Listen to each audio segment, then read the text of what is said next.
Rahim alhamdulillahirabbil alamin wassalatu wassalam ala asyrafil anbiya'i wal mursalin wa ala alihi wa sahbihi ajma'in subhanaka la ilma lana illa ma 'allamtana innaka antal alimul hakim rabbi shrah li sadri wa yassir li amri wa hlul 'uqdatam min lisani yafqahu qawli amma ba'd alhamdulillah ala ni'matil islam alhamdulillah ala ni'matil iman wa kafa biha min ni'mah. Alhamdulillah, segala puji bagi Allah Subhanahu wa taala. Di malam hari ini kita diberi kesempatan untuk membaca bersama-sama salah satu qasidah yang paling fenomenal.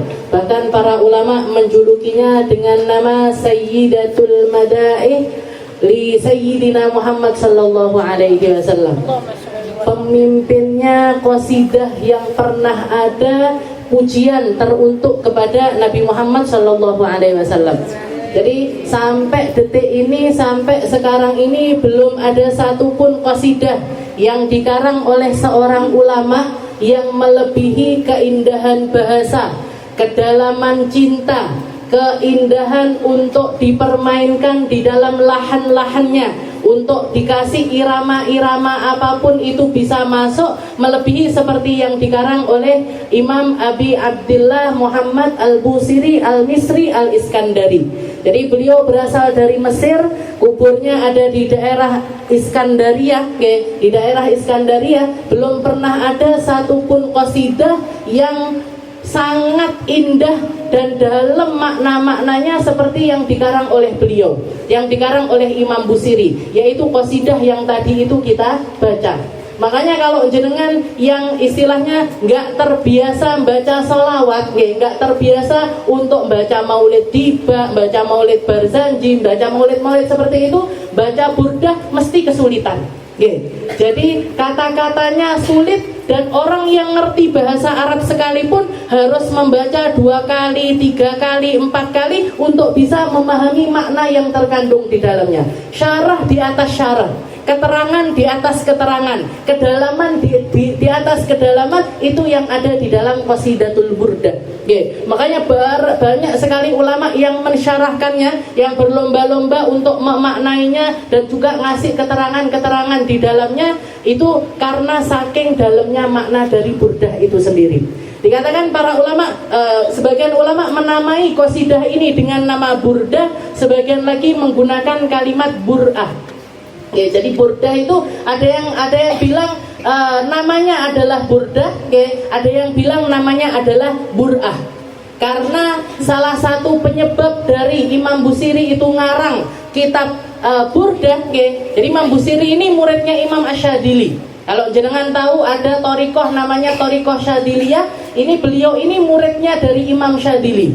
Jadi Imam Busiri ini murid seorang ulama, jadi beliau belajar Al-Quran dari abahnya, juga banyak belajar dari ulama-ulama pada zaman beliau. Sampai dikatakan suatu hari beliau itu sakit. Ketika dalam keadaan sakit, kalau orang sekarang ngomongnya itu stroke. Jadi nopo nggak bisa gerak separuh, lumpuh separuh. Dalam keadaan sakit yang semacam itu, beliau niati bikin satu karangan kalimat-kalimat. Karangannya beliau sebelum burdah itu banyak. Macam-macam, beliau ngarang qasidah-qasidah, ngarang sholawat-sholawat itu banyak.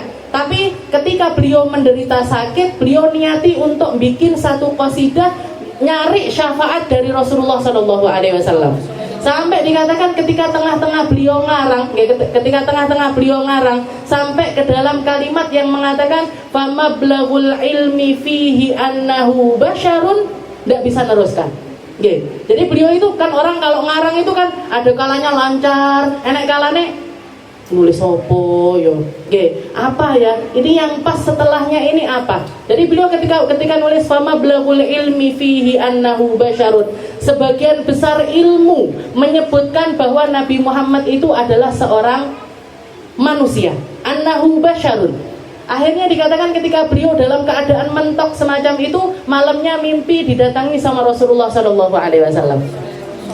Dan seperti yang dikatakan Nabi, man ra'ani fil manam fasayarani fil yaqdah, wa man ra'ani fil manam faqad ra'a haqqan. Katanya Nabi, barang siapa yang melihat aku di dalam tidurnya, dia akan ketemu sama aku nanti dalam keadaan terjaga. Dan barang siapa yang ketemu aku dalam keadaan terjaga, faqad ra'ani haqqan, maka yang dia lihat itu benar-benar adalah Nabi Muhammad sallallahu alaihi wasallam. Di dalam mimpinya dikatakan Nabi Muhammad nanya, "Ya Imam, wahai Imam, ansyidni abyatik." Katanya Nabi Muhammad, bacakan qasidah yang sedang kamu karang. Katanya Imam Busiri, "Wa ayyul anasyid ya Rasul?" Nasyid yang mana? Qasidah yang mana? Karena karangannya beliau banyak, salawatnya beliau banyak. Yang mana ya Rasul? Katanya Nabi Muhammad, yang pertamanya amin tadzakuri jironim bidhi salami. Disebutkan sama Nabi. Yang pertamanya amin tadzakuri ji. Akhirnya beliau bacakan sampai kalimat itu, famablagul ilmi fihi annahu basyarun, sakat, diam. Nggak bisa ngomong karena memang belum dikarang, karena beliau memang tidak ngerti ini mau neruskan itu apa. Maka Rasulullah yang jawab, Rasulullah yang nambahi, Rasulullah mengatakan gimana? Wa annahu khairu khalqillahi kullihim. Wa famablagul ilmi fihi annahu basyarun wa annahu khairu khalqillahi kullihim. Semua ilmu, macam-macam ilmu, semuanya sepakat kalau Nabi Muhammad ini adalah seorang manusia. Ditambahi sama Nabi Muhammad, wa annahu, akan tetapi manusia yang satu ini adalah manusia terbaik sepanjang masa. Itu yang nambahi Rasulullah Sallallahu Alaihi Wasallam. Dan setelah itu dikatakan Rasulullah ngambil jubahnya beliau, selimut yang waktu itu gantung di lehernya Nabi, diselimutkan di badannya Imam Busiri. Beliau bangun langsung sembuh dari stroke-nya. Jadi dapat kesembuhan berkah dari mimpi serta karangan qasidah burdah ini. Makanya sebagian ulama ngomong burdah karena Rasulullah waktu itu yang diselimutkan adalah selimutnya. Burdah artinya adalah selimut. Sedangkan sebagian ulama mengatakan bur'ah. Bur'ah artinya apa? Kesembuhan.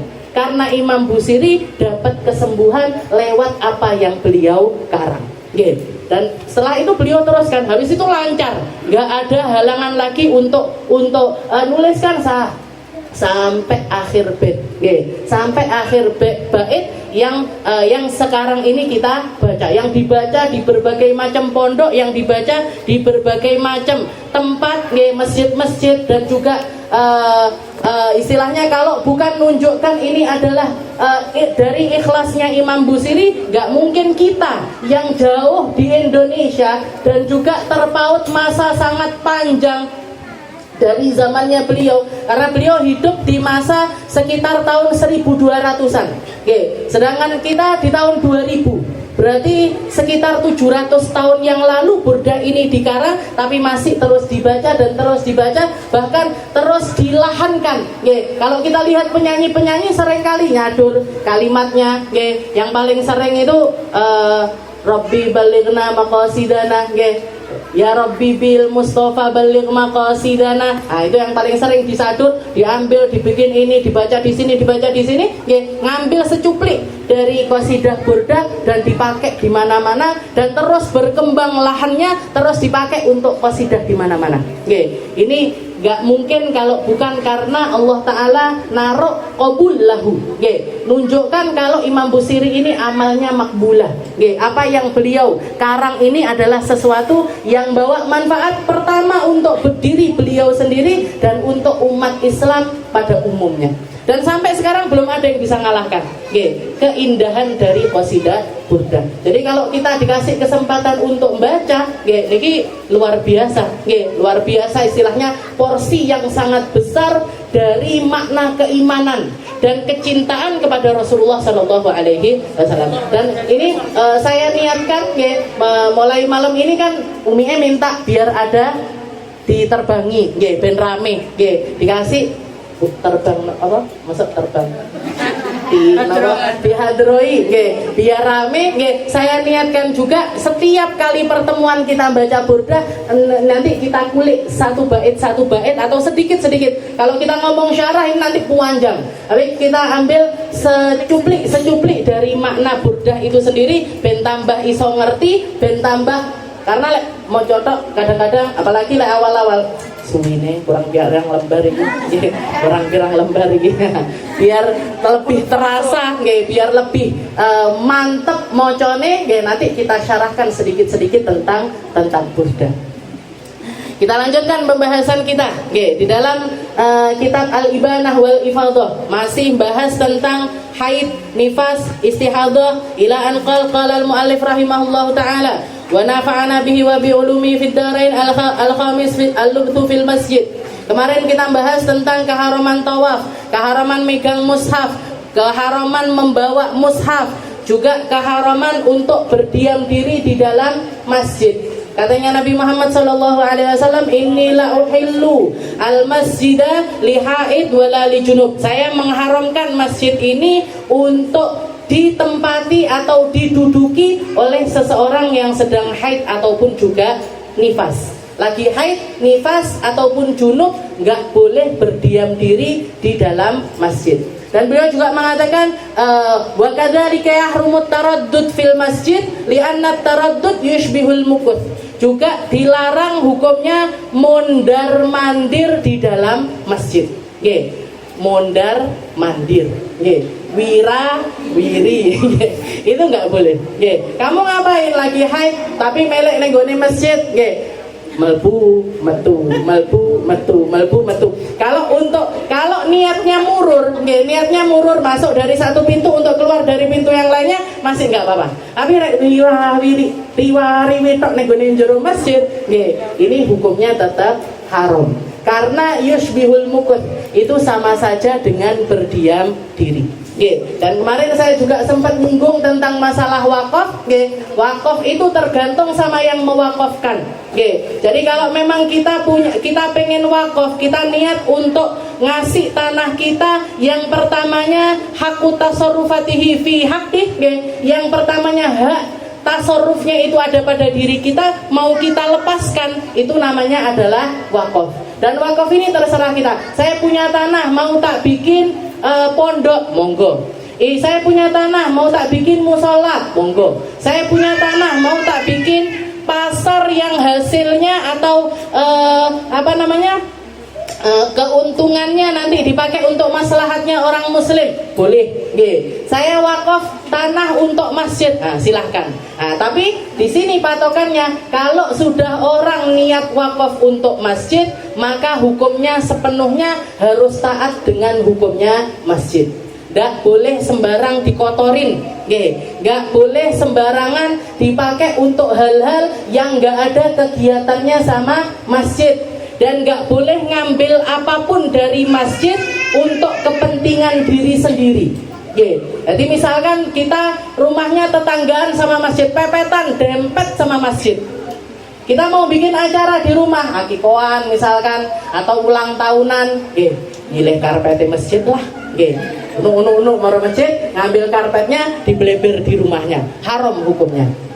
Bahkan hal-hal yang kecil-kecil pun juga nggak boleh. Hal-hal kecil-kecil sekalipun nggak boleh. Saya ngelihat, ning gone masjid enek istilahnya ada sandal nganggur, tak otong ae nang omah lah. Timbang ora digawe misalkan gitu. Nggak boleh. Apapun yang ada di dalam masjid dan apapun yang sudah diwakafkan orang di dalam masjid harus selalu kembali ke masjid. Harus selalu kembali ke masjid. Saya ingat abah saya pernah cerita waktu masjid ini, zaman dulu kan masjid pakainya kentongan, gitu. Sebelum adzan pakai tong tong tong tong tong tong tong, adzan. Pakai kentungan yang besar itu. Dikatakan kentungannya ini, kentungan namanya. Kentongannya ini sudah sangat lapuk, wes meh rusak istilahnya, ditutup pisan kas protol. Kata abah saya, itu orang-orang tua-tua kita dulu, begitu kentongan ini tadi rusak, kentongan ini tadi rusak, bukan terus dibuang begitu saja, enggak.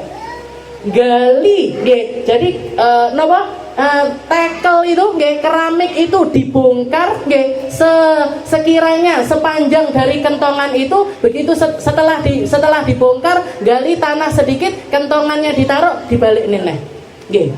Kenapa? Kenapa orang tua-tua kalau ditanya kenapa? Ini kentongan wakafnya orang.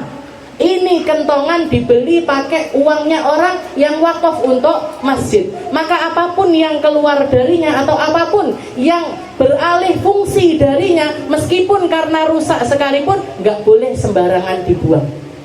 Nggak boleh sembarangan dibuang. Enek masjid direnovasi, ada masjid direnovasi, gentengnya seapik tak jibuke yo. Kayunya seapik tak ambilnya ya. Ininya masih bagus diambil, nggak boleh bu. Semua yang nempel di dalam masjid dibongkar sekalipun, dihancurkan sekalipun, harus tetap dikembalikan ke dalam masjid. Tidak boleh diambil sama sekali. Kenapa? Wakaf. Karena itu semuanya adalah harta wakaf. Harta wakaf itu bukan harta pribadi, tapi hartanya Allah Subhanahu wa ta'ala. Punyanya orang yang diwakafkan atau diberhentikan fungsinya menjadi miliknya Allah Subhanahu wa ta'ala. Jadi harus kembali semuanya ke dalam masjid. Tidak boleh terus didoli lah, dijualin. Kalau dijualin untuk kembali lagi ke masjid masih nggak apa-apa. Itu pun harganya harus harga yang nggak boleh di bawah normal. Istilahnya terus dijual murah lah, dijual murah aja, siapa yang mau nanti dikembalikan ke masjid. Tidak boleh. Mendingan dipendem, lebih baik dipendem masuk di dalam masjid. Biar orang-orang yang wakaf ini tetap dapat aliran pahalanya. Biar orang-orang tetap dapat aliran pahalanya. Seperti itu hati-hatinya orang dulu. Orang zaman sekarang nggak peduli.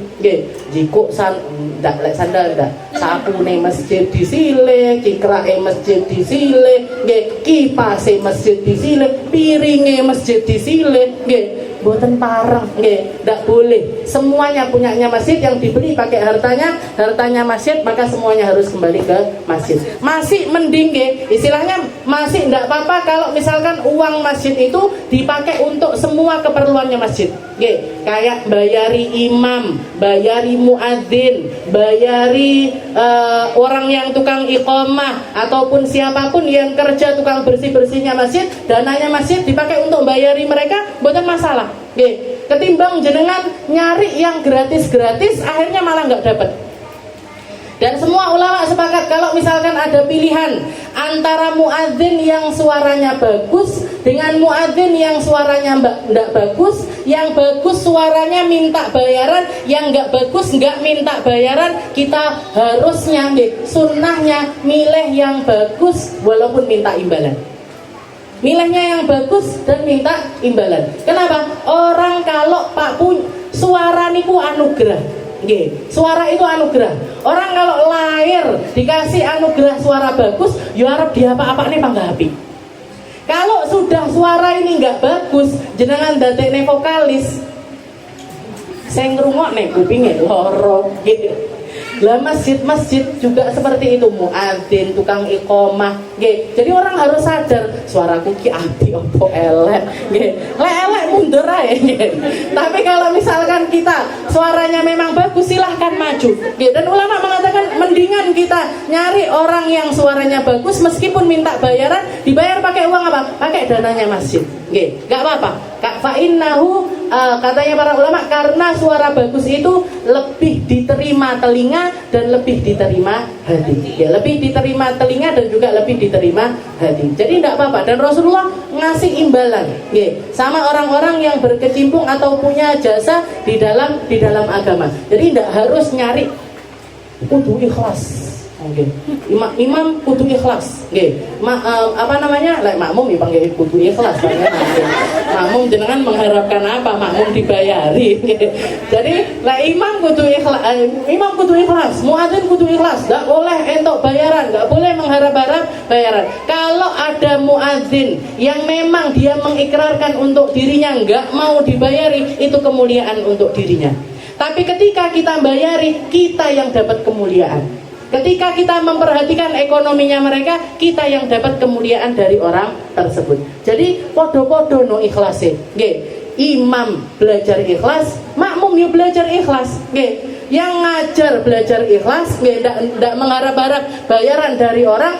yang dengarkan juga belajar ikhlas nggih. Harus belajar ikhlas. Ojo panggah sing ngomong ae sing ngongkon ikhlas nggih. Ustaz-ustaz kita dituntut untuk ikhlas. Padahal jenengan kalau ngeleskan anaknya renang, ngeleskan anaknya piano, ngeleskan anaknya balet, bayarannya mahal. Guru ngaji minta bayaran 100.000, 200.000 per bulan, larang.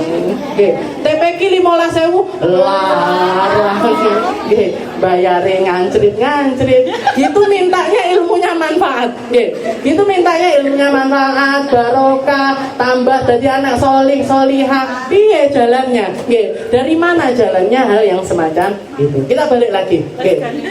Jadi al-lubthu fil masjid. Nggih. Berdiam diri di dalam masjid termasuk sesuatu yang diharamkan. Setelah itu yang keenam, qiraatul Quran biqasdil qiraah.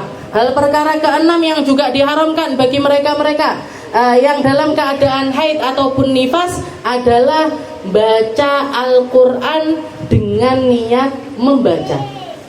Membaca Al-Quran dengan niat tilawah, itu yang haram. Okay.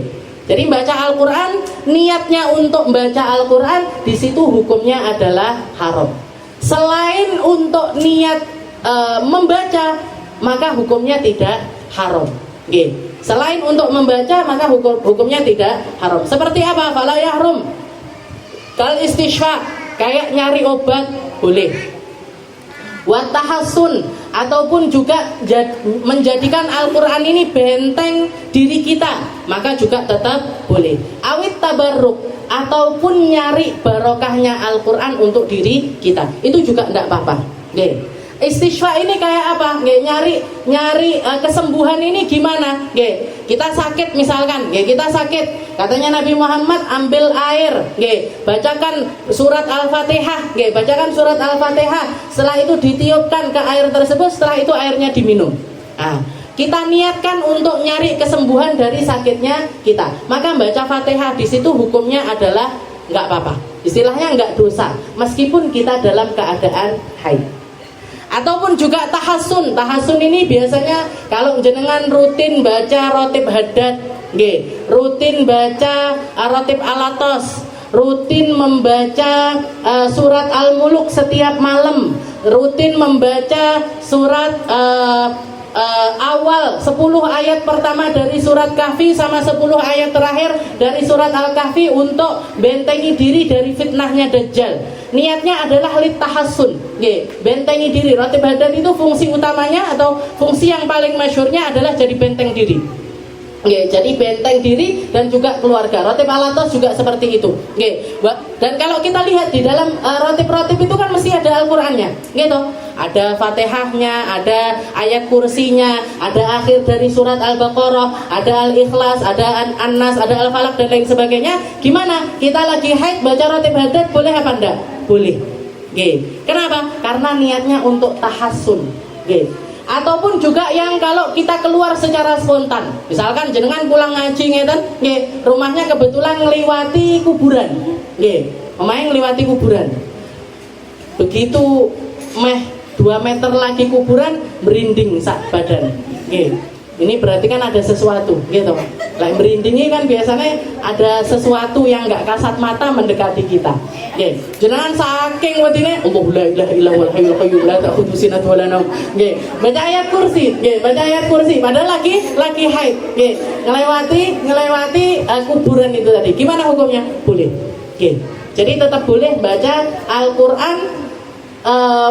Istilahnya kalau niatnya selain untuk membaca Al-Quran. Begitu juga kalau kita ngajar, belajar, yang lagi belajar Al-Quran, istilahnya dapat hafalan dari ustadzahnya. Ayo wayahe misalkan waktunya setoran surat Al-Humazah, misalkan, jangan ngomong ustadzah lagi haid, masih lagi haid tak apa baca Al-Humazah. Setoran hafalan sama ustadzahnya atau benerin makharijul hurufnya sama ustadzahnya. Diniatkan untuk belajar. Jadi niat belajar, niat mengajar, niat cerita, niat apapun itu selain litilawah, selain untuk membaca saja, maka hukumnya adalah halal. Nggih, hukumnya adalah tidak apa-apa, tidak berdosa. Yang tilawah ini seperti apa? Yang tilawah itu kalau misalkan kita membacanya itu tidak rutin sehingga tidak menjadi wirid. Tidak rutin sehingga tidak menjadi wirid, atau yang kita baca secara berlanjut. Kayak misalkan kita baca sehari diniati, ya Allah saya niat baca Al-Quran setiap hari 2 lembar, 2 lembar, 1 lembar, 2 lembar, terus seperti itu. Nah, ketika datang haid harus berhenti, harus berhenti, tidak boleh diteruskan lagi. Kadung melok odot Ustazah, one day one juz, kadung ikut itu komitmen sehari satu juz. Gimana? Lapor sama adminnya, bilang lagi halangan. Adminnya bapak-bapak, salah dewe. Golek admin bapak-bapak. Ini saya pernah ada satu ustadz yang bikin gerakan seperti itu, odot itu, one day one juz itu, sampai mengatakan saya hafal setiap siklusnya ibu-ibu haid. Dari orang 20 yang beliau ini kan, istilahnya yang setorannya itu sama beliau. Oh, ibu iki awal bulan, oh ibu iki tengah bulan, oh ibu iki akhir bulan. Jadi ibu saya ngomong, Ustaz, oh ya halangan ya Bu. Iya, ngatain gini. Jadi istilahnya makanya kalau belajar seperti itu sebisa mungkin sama ustazah. Lek jenengan nemu ustazah mendingan sama ustazah. Lek ndak nemu, insyaallah nang kula. Turung aku ndak mungkin ndak nemu. Hafidhoh banyak sekali. Orang hafal Al-Quran banyak sekali, pondok-pondok Al-Quran banyak sekali, madrasah Al-Quran di mana-mana. Hampir nggak mungkin kita ndak nemukan guru perempuan. Jadi paling baiknya sama guru perempuan. Karena guru laki itu ndak bisa dikontrol apa yang terjadi setelahnya, istilahnya ngoten.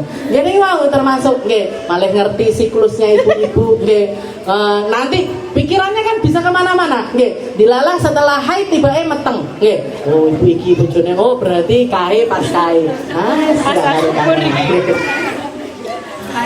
Nggak karu-karuan pokoknya Bu. Jadi itu yang masih bisa diprediksi. Yang nggak bisa diprediksi banyak sekali. Ada ibu-ibu yang ngaji sama ustadz laki-laki, saya nyampe rumah kok keelingan terus sampai ustadznya, boknya Bu, boknya. Mulutnya ustadznya terbayang-bayang di sini. Qiraatul Quran biqasdil qiraat. Jadi baca Al-Quran dengan niat membaca. Katanya Nabi Muhammad sallallahu alaihi wasallam, la yaqra'ul junub walal haid syai'an minal Quran. Al-Quran ini enggak boleh dibaca sama seseorang yang sedang haid ataupun juga sedang junub. Jadi membacanya, membaca itu berarti harus bersuara. Yang namanya baca itu bersuara. Kalau cuman umi-umi itu nggak dianggap membaca. Umi-umi jenengan tahu nggih. Cuman gerak mulut aja itu nggak dianggap membaca. Kalau umi-umi terserah, silahkan. Nggih. Jadi orang yasinan, jenengan mau ikut baca yasin, nggak pakai suara, nggak apa-apa. Tapi kalau sudah namanya qiraah itu harus keluar suara. Makanya syaratnya di dalam sholat kita itu ada yang namanya rukun qauli, rukun bacaan. Rukun bacaan di dalam sholat itu di 4 tempat. Ketika kita takbiratul ihram, ketika kita baca surat Al-Fatihah, ketika kita tasyahud akhir sama salam. Jadi takbiratul ihram, Fatihah, tasyahud akhir, salam. Ini harus membaca. Nggak boleh cuman umi-umi, nggak boleh. Harus sampai keluar suara. Suaranya sebatas apa? Kalau kita jadi imam dibanter nih, monggo. Tapi kalau kita jadi makmum, jangan nyanyi suaranya imam, nggak karu-karuan mangke masjid ya. Jadi kalau kita jadi makmum gimana? Kita baca sekadar telinga kita sendiri yang dengar. Jadi tetap harus ada suaranya. Allahu Akbar. Ketika Fatihah, Bismillahirrahmanirrahim, Alhamdulillah. Jadi telinga kita harus dengar. Tasyahud akhir, dari awal sampai akhir, mulai dari at-tahiyyatul mubarakatus salawatut thayyibatu lillah sampai innaka hamidum majid, itu harus keluar suara. Salam nggih ngoten, assalamualaikum warahmatullah, assalamualaikum warahmatullah. Semuanya harus pakai suara. Kalau nggak pakai suara nggak sah.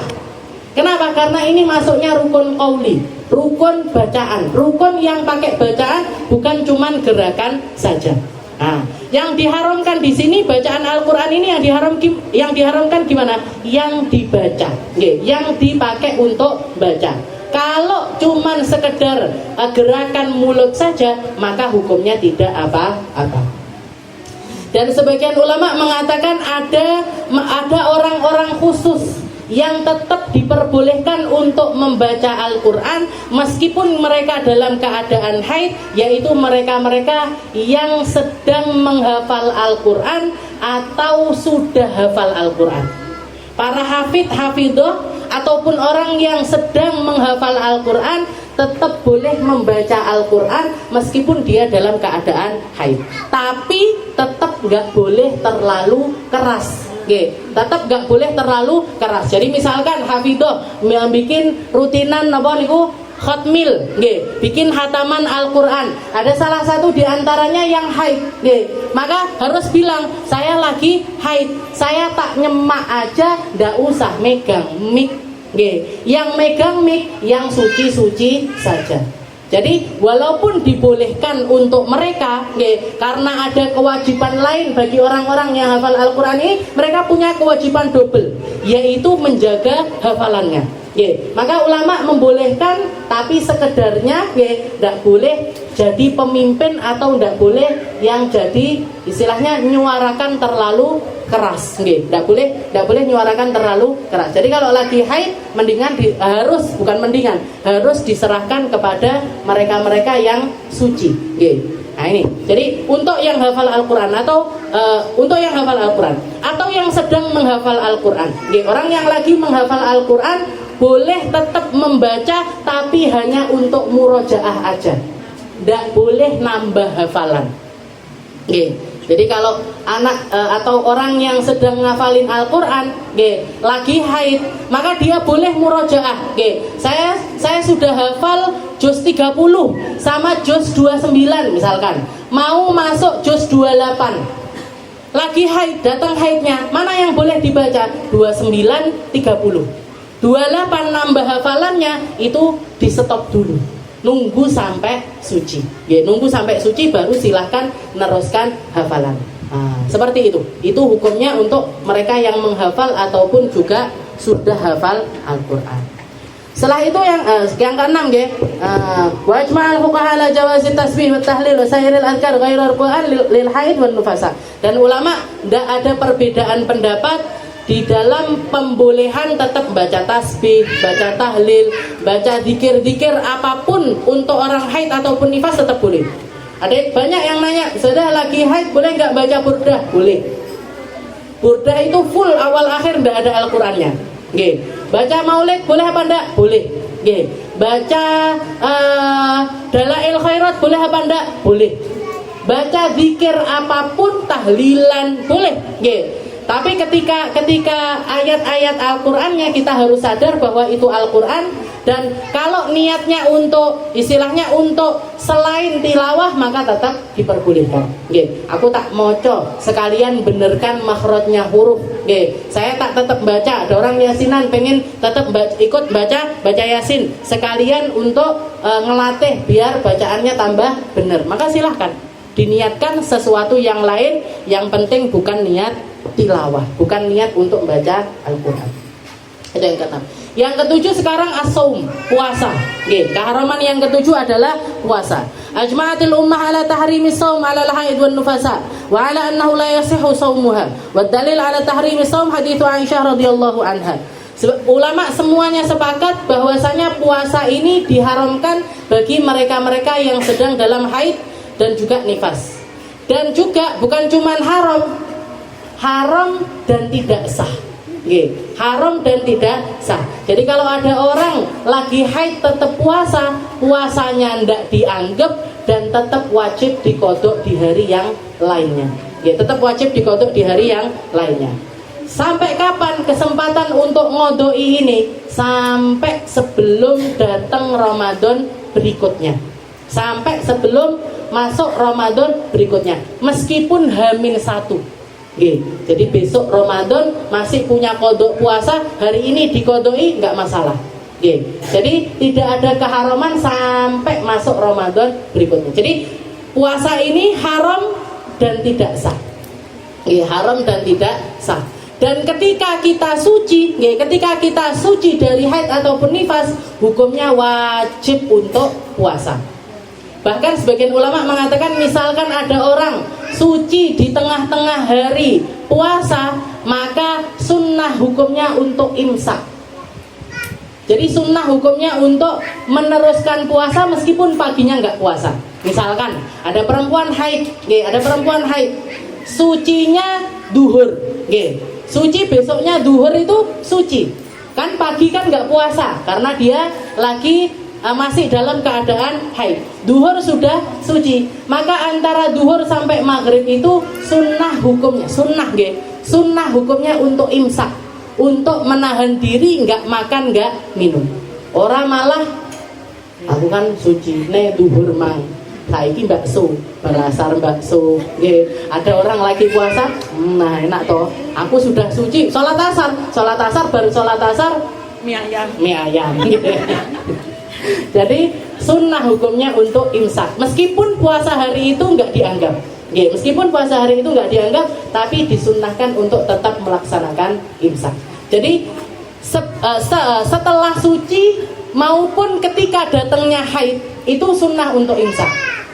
Kayak misalkan ada orang suci, puasa hari itu dia puasa sampai jam 5 sore, tinggal setengah jam lagi maghrib, keluar darah haid. Darah haidnya keluar, otomatis puasa hari itu kan batal, wajib dikodok di hari yang lainnya. Terus gimana? Apa langsung kudu dibatal nih, langsung minum atau langsung makan? Boten. Sunnah hukumnya untuk tetap imsak sampai maghrib. Biar apa? Faman tasyabbaha biqaumin fahuwa minhum. Katanya Nabi, orang yang memiripkan dirinya dengan satu kaum, dia akan masuk di dalam golongan orang tersebut. Jadi meskipun kita batal puasanya, tapi tetap dapat pahalanya puasa. Tetap dapat pahalanya puasa. Lek jenengan batalkan, pahala puasanya hilang, juga tidak sah. Jadi haram dan tidak sah. Setelah itu dalilnya adalah apa yang dikatakan oleh Sayyidah Aisyah radhiyallahu taala anha qalat, kunna nu'mar biqada'i shaum wa la nu'mar biqada'i shalah. Katanya Sayyidah Aisyah, kami sama Nabi diperintahkan untuk mengqadha puasa-puasa yang kami tinggalkan, tapi tidak diperintahkan untuk mengqadha salat-salat yang kami tinggalkan. Fadalla ala annahunna kunna yuftirna. Maka dari hadis ini diketahui kalau para perempuan di zaman Nabi ketika mereka haid nifas nggak puasa. Dari hadis ini kalau disuruh ngodok berarti kan ada yang ditinggalkan. Kalau ada yang ditinggalkan berarti wajib untuk dikodok. Nggak mungkin orang tetap puasa tapi ngodoi puasa. Nggak mungkin orang puasa. Jangan misalkan 30 hari puasa Ramadan nggak bolong sama sekali. Milik ngodoi Mboten kan nggak ada. Jadi kalau full 30 hari kita dapat puasanya, nggak perlu untuk mengkodoi puasa apapun. Jadi ini menunjukkan kalau pada zamannya Nabi para sahabat perempuan itu mereka tidak melaksanakan puasa. Wasamin itu yang ketujuh. Lalu yang kedelapan, keharaman kedelapan adalah yuhram talaqul haid fihi liqaulihi ta'ala ya ayuhan nabi idza talaqtumun nisa fatalliquhunna li'iddatihinna wa ahsul iddah. Keharaman yang kedelapan tapi ini diperuntukkan untuk kaum laki-laki. Keharamannya ini letaknya di bapak-bapak, para suami, yaitu untuk mentalak seorang perempuan. Laki-laki diharamkan untuk mentalak istrinya ketika mereka dalam keadaan haid. Seperti yang pernah terjadi di zamannya Nabi, putra dari Sayyidina Umar bin Khattab, Abdullah bin Umar ini menceraikan istrinya dan istrinya ini lagi haid. Jadi istrinya lagi haid diceraikan. Dilaporkan sama Rasulullah SAW, katanya Nabi, rujuklah kamu dulu dengannya. balik lagi, rujuk kamu sama istrimu. Nanti misalkan sampai kapan ya Rasul? Sampai dia selesai iddah, sampai dia selesai haidnya, dan jangan kamu sentuh dia, jangan kamu gauli dia. Maka kalau kamu ingin meneruskan perkawinanmu silahkan, tapi kalau kamu tetap ingin menceraikannya, ceraikan dia dalam keadaan suci yang tidak sempat dipegang. Ini ajarannya Nabi Muhammad SAW. Dan juga Allah Ta'ala mengatakan, ya ayuhan Nabi. Allah Ta'ala mengatakan kepada Rasulullah ketika para istrinya Nabi sempat demo, jadi serempak istrinya Nabi, 9 orang itu datang mendatangi Nabi minta kenaikan nafkah, minta dinaikkan nafkahnya.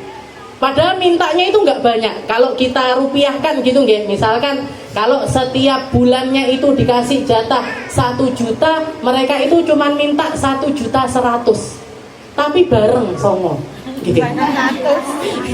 Jadi bareng semuanya. Dikatakan waktu itu Rasulullah pusing, beliau sampai nggak nyentuh istrinya hampir 40 hari. Beliau pindah bikin kemah di dalam masjid. Jadi bapak sekelas Nabi Muhammad pun juga dipusingkan sama istrinya. Jadi beliau kemah di dalam masjid. Maka ketika saat itu Allah Ta'ala sempat menurunkan ayat ini, ya ayyuhan nabi, wahai nabi. Jadi khitabnya kepada Nabi Muhammad, ya ayyuhan nabi, idza talaqtumun nisa, kalau kamu memang berkeinginan untuk mentalak istrimu, menceraikan istrimu, fatalliquhunna li'iddatihinna wa ahsul iddah, maka pikirkan waktu kamu menceraikannya dengan masa iddah yang terpendek. Dengan masa iddah yang terpendek, wa ahsul iddah, dan tugas untuk mencatat iddah itu ada pada diri kaum laki-laki. Jadi yang wajib, yang harusnya nyari tahu iddahe kapan bare, ini selesainya kapan, itu harusnya laki-laki. Orang laki-laki zaman sekarang kan kalau nyeraikan istrinya pegat-pegat ae, lepas-lepas ae, sak nafkahnya dilepas, sak perhatiannya dilepas, nggak mikirkan dia lagi haid atau lagi suci atau lagi apapun, diceraikan begitu saja. Ini laki-laki nggak ngerti agama ini. Ini laki-laki yang nggak kenal sama Rasulullah SAW, yang nggak ngerti seperti apa aturannya menghargai seorang perempuan. Karena ketika ijab kabul, ketika akad nikah, lafaz yang diajarkan sama Nabi Muhammad itu qabiltu nikahaha wa tazwijaha bil mahril madhkur. Saya terima nikahnya dan juga kawinnya dengan mahar sekian-sekian. Itu setelah perjanjian di depan wali. Kalau misalkan kamu istilahnya fa'ashiruhunna bil ma'ruf, istilahnya gaulilah istrimu nanti dengan pergaulan yang baik. Kalaupun kamu harus menceraikannya, fasarrihuhunna sarahan jamila, lepaskan mereka dengan cara yang terbaik. Jadi Rasulullah Ta'ala kalau ngasih perjanjiannya itu, kalaupun memang harus berpisah, harus pisah baik-baik. Enten apa buatan cerai baik-baik itu zaman sekarang? Ada dikit tapi titik banget. Orang cerai yang tetap nafkahi istrinya sedikit, orang cerai yang tetap nafkahi anak-anaknya sedikit. Padahal perintah ini, kalimatnya itu perintah. Ya ayuhan nabi, idza talaqtumun nisa, wahai nabi, kalau kamu menceraikan istrimu, fatalliquhun, maka ceraikan mereka. Perintah dari Allah Ta'ala, fatalliquhunna, dengan syarat li'iddatihinna, sambil memperhatikan masa iddahnya mereka. Berapa masa iddahnya perempuan? 3 kali siklus, 3 kali sucian. Makanya ketika seseorang diceraikan ketika dalam masa haid, itu akan memperpanjang masa iddahnya mereka. Masa iddah itu masa nunggu. Masa nunggu, nggak boleh nikah lagi, nggak boleh dandan, nggak boleh keluar rumah, nggak boleh pakai wangi-wangian, harus pakai baju yang gelap-gelap, nggak boleh pakai apapun yang menunjukkan kecantikannya mereka sama sekali. Jadi iddah itu fungsi utamanya untuk melihat kosongnya rahim. Orang perempuan ini ketika cerai ini, ketika dia berpisah sama suaminya ini, hamil apa enggak? Dilihat di dalam masa iddah tersebut. Kalau ternyata dia hamil, genah sopo bapake, nggih. Tahu siapa bapaknya. Oh, ternyata lagi iddah, ternyata enggak haid. Oh, dites ternyata positif. Oh, ini anak bapaknya bapaknya adalah suami pertama. Tapi kalau ada orang cerai seminggu kemudian langsung nikah lagi, nggih, tiba-tiba hamil, iki anak sopo? Bapak pertama, apa bapak kedua, nggih. Dan syariat ini cuma ada di dalam agama Islam, nggih. Syariat ini cuma ada di dalam agama. Jangan nyari di syariat lain, nggak akan pernah ada, nggih. Jadi iddah ini fungsi utamanya nyari tahu kosongnya rahim. Yang kedua, nggih, litafji, untuk nenangkan diri. Karena seseorang ketika ditinggal sama suaminya, entah itu firaqul hayah au maut, entah itu perpisahannya karena salah satunya meninggal atau karena perpisahan cerai, mesti butuh tenang hatinya. Mesti butuh penyesuaian, mesti butuh menstabilkan kembali emosi serta mental dari perempuan tersebut. Karena perempuan ini nggak kayak laki-laki, saya gampang move on itu enggak. Nama betul. Pengalaman. Perempuan ini kan seperti itu. Kok karena cerai PMS lo wes ndak karu-karuan, kudu ngeluh, kudu ngereok, kudu nesu dan lain sebagainya. Ini baru PMS saja. Makanya butuh litafji. Jadi fungsinya iddah itu yang kedua adalah litafji.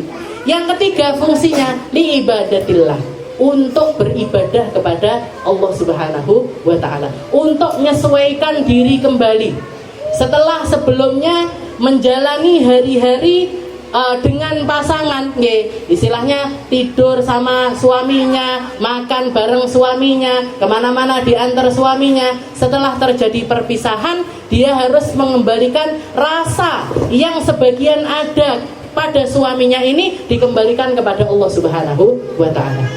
Balik neroso kepada Allah ta'ala. Ya Allah, sekarang waktunya saya pasrah-serah sama jenengan. Khidmah semaksimal mungkin, ibadah sebanyak mungkin. Wes ndak wayahe maca neh, wes ndak wayahe gini lagi. Nah, itu fungsi dari iddah.